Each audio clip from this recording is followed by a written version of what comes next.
O centro do meu trabalho é a tensão corporal, né? Esta construção das relações entre os vários músculos e segmentos que surgem a partir da tensão corporal. O nome do método é reorganização postural dinâmica. E ele teve uma razão para ser nominado assim, né? Dinâmica porque é através do movimento. E reorganização porque eu tenho o princípio de que o tempo todo o corpo está respondendo às solicitações que ele recebe. Solicitações físicas, solicitações do meio ambiente, solicitações nas relações de um indivíduo com outro indivíduo. E todas essas solicitações impõem ao corpo tensões. Tensões localizadas, tensões genéricas, cada uma dessas tensões respondendo a essas solicitações. O tempo todo eu me reorganizo, na verdade. Se eu vou mudar de emprego e este emprego tem tem uma outra cara para mim, é um outro local, a mesa é diferente, as relações econômicas nesse novo emprego é diferente, eu me reorganizo para aquilo. E às vezes essa reorganização não se dá de modo adequado. Em 1983 eu tive o contato com o Klaus, mas eu já tinha vivenciado o corpo em cima de exercícios corporais primeiro que eu fiz karatê, fiz atletismo, mas fiz, sob o ponto de vista de uma coisa mais artística, teatro. Eu fazia teatro universitário.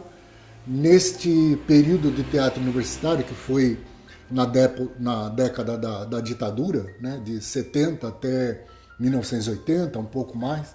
Nessa época eu conheci o Boal, né, a gente teve muita conversa em grupo, né, ou mesmo pessoalmente, a respeito do corpo como um sujeito político. A gente saía muito para conversar, foi quase que natural.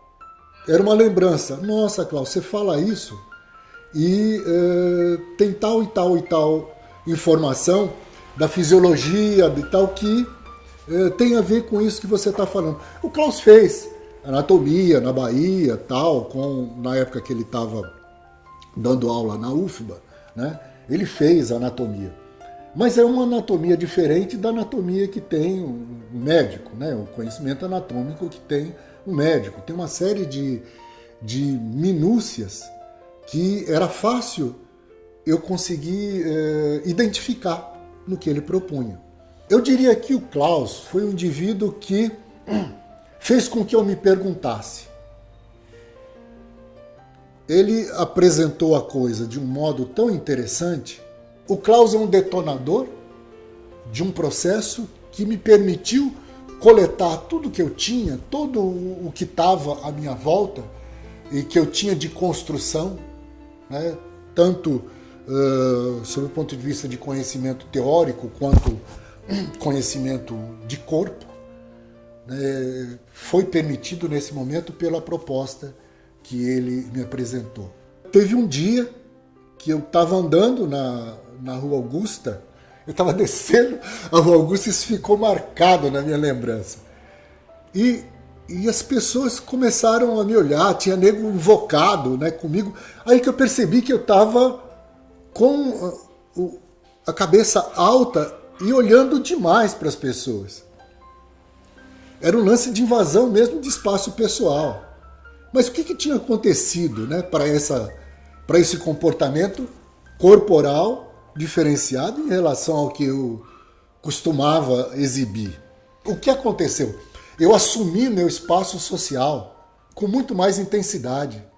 A hora que eu começo a agredir o outro pelo olhar, só por andar, com um sorriso no rosto e olhando as pessoas nos olhos, o que eu estou fazendo é uma invasão do espaço social, o espaço pessoal daquela pessoa. Por isso a reação.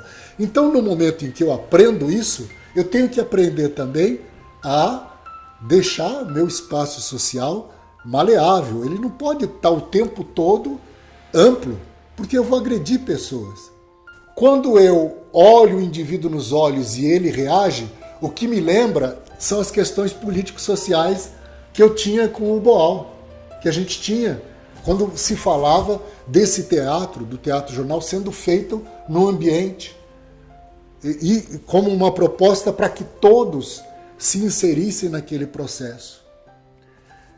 Neste momento surge a questão, você em frente ao teu chefe, ao teu diretor, você olha nos olhos, né? O indivíduo, o grande grupamento de indivíduos, olha nos olhos ou olha para baixo.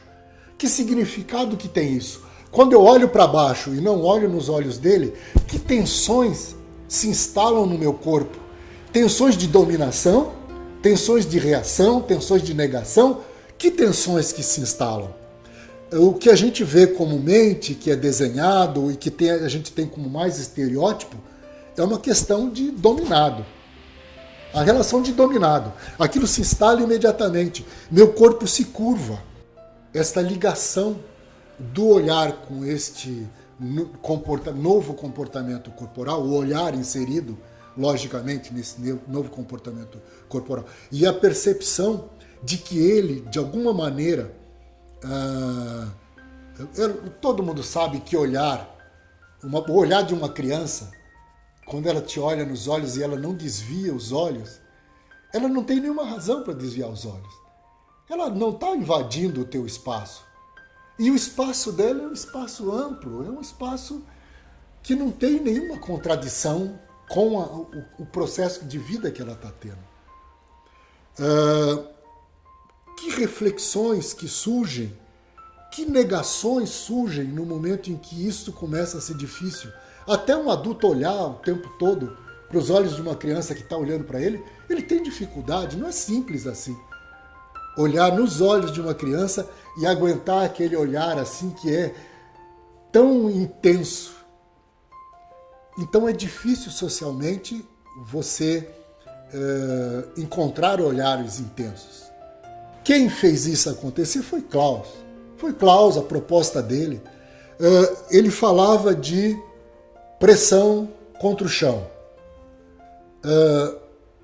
O que acontece fisiologicamente quando eu pressiono o chão? Uma série de coisas acontecem. Eu fui buscar isso. O que acontece?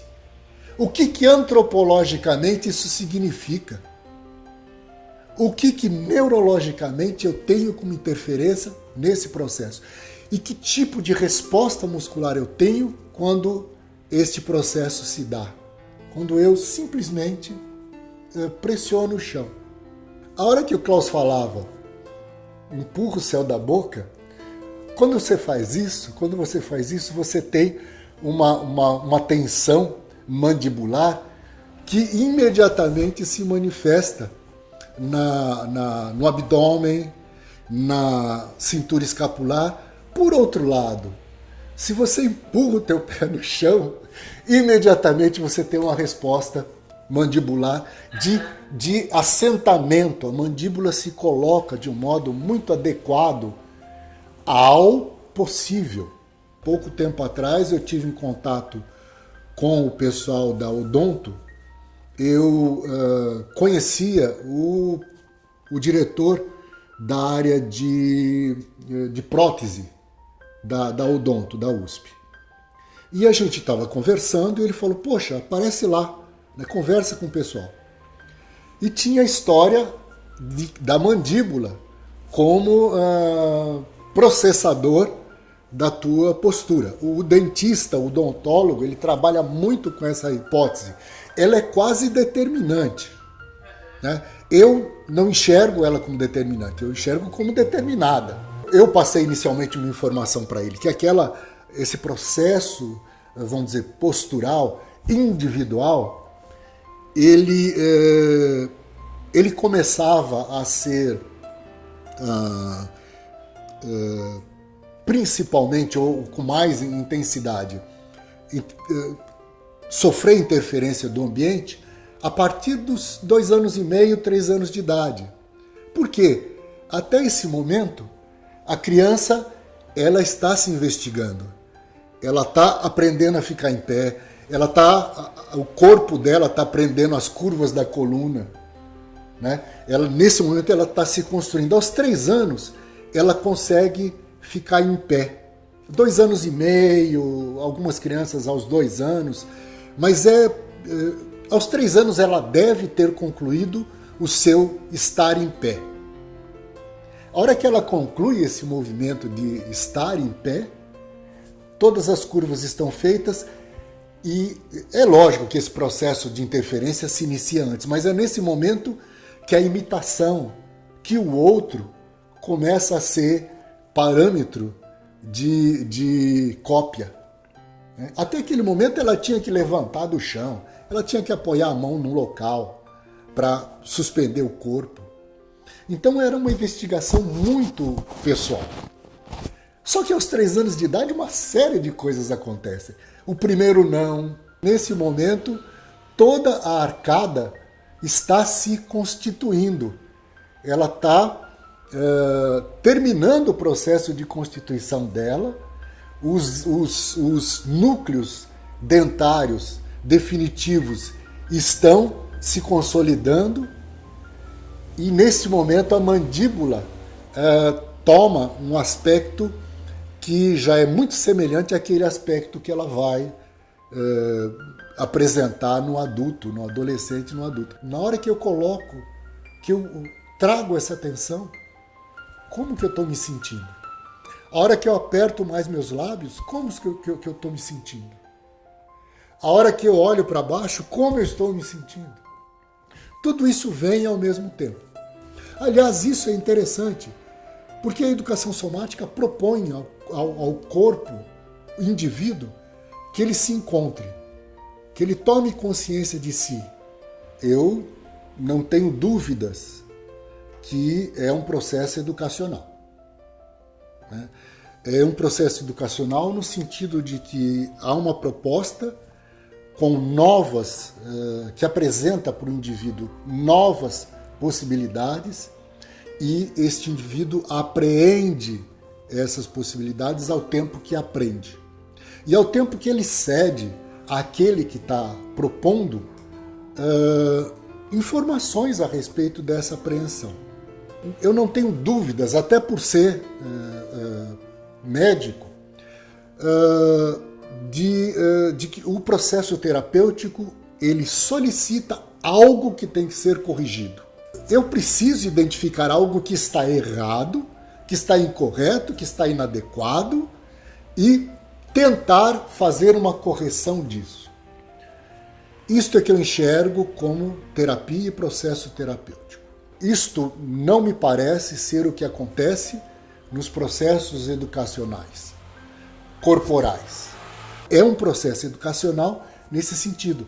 Ele vai adquirindo conhecimento de si próprio e ao tempo que se conhece, ele vai trabalhando com novas possibilidades que surgem desse conhecimento.